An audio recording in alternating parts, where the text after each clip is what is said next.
അണ്ണാ തുടരും മൂവി കണ്ട വിഷയമാണ്. ഞാൻ കണ്ടു. ഞാൻ പറയാൻ വരുമായിരുന്നു. ഗൈസ് ഇന്ന് പോയി തുടരും കണ്ട്. സത്യം പറയാലോ, ബീയിങ് എ ലാലേട്ടൻ ഫാൻ, പുള്ളിക്ക് ആപ്റ്റ് ആയിട്ടുള്ള ഒരു റോള് കുറച്ച് കാലം, അതായത് ദൃശ്യത്തിനൊക്കെ ശേഷം പുള്ളിക്ക് ആപ്റ്റ് ആയിട്ടുള്ള ഒരു റോള് ഒരാൾ സെറ്റ് ചെയ്ത് കൊണ്ടുവരുന്നത് ഞാൻ ഇന്നാണ് ശരിക്കും അത് എക്സ്പീരിയൻസ് ചെയ്തത്. നമ്മളൊക്കെ ആലോചിക്കുന്ന ലാലേട്ടൻ, മറ്റേ മനസ്സിൽ ആഗ്രഹിക്കുന്ന ലാലേട്ടനില്ലേ, മുണ്ടെടുത്ത് കുറിയൊക്കെ തൊട്ട് ഷർട്ടൊക്കെ ഇട്ട് വരുന്ന ലാലേട്ടനില്ലേ, ആ ലാലേട്ടനെ ഞാൻ ഇന്ന് സ്ക്രീനിൽ കണ്ട്. എൻ്റെ പൊന്നോ, എനിക്ക് സത്യം പറഞ്ഞിട്ടുണ്ടല്ലോ സന്തോഷവും സങ്കടവും എല്ലാം വന്ന് പറയാതിരിക്കാൻ വയ്യ. ഞാൻ ആദ്യമായിട്ടാണ് കേട്ടോ, അത് മാത്രമല്ല, ജേക്സ് ബി ജോയിവരോട് BGM ഒരു രക്ഷയില്ലായിരുന്നു. ഭയങ്കര ആക്റ്റീവായിട്ടുള്ള സാധനമായിരുന്നു. അതുപോലെ ഞാൻ ആദ്യമായിട്ടാണ് ഒരു ഡയറക്ടർക്ക് പോയി വോയിസ് മെസ്സേജ് ഒക്കെ അയക്കണം. ഞാൻ തരുൺ മൂർത്തിക്ക് ഇൻസ്റ്റാഗ്രാമിൽ അക്കൗണ്ടൊക്കെ എടുത്ത് ഞാൻ പുള്ളിക്ക് താങ്ക് യു സോ മച്ച് ഒക്കെ പറഞ്ഞ് മെസ്സേജ് അയച്ചിട്ടുണ്ട്.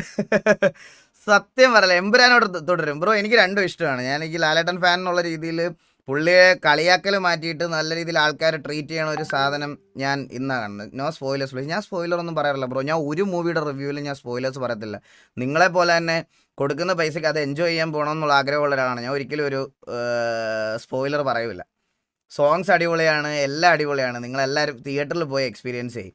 ആൻഡ് എനിക്ക് പറയാനുള്ളൊരു വേറൊരു കാര്യം എന്ന് പറഞ്ഞാൽ, കുറേ നാൾക്ക് ശേഷം നല്ലൊരു വില്ലനെയും കാണാൻ പറ്റി.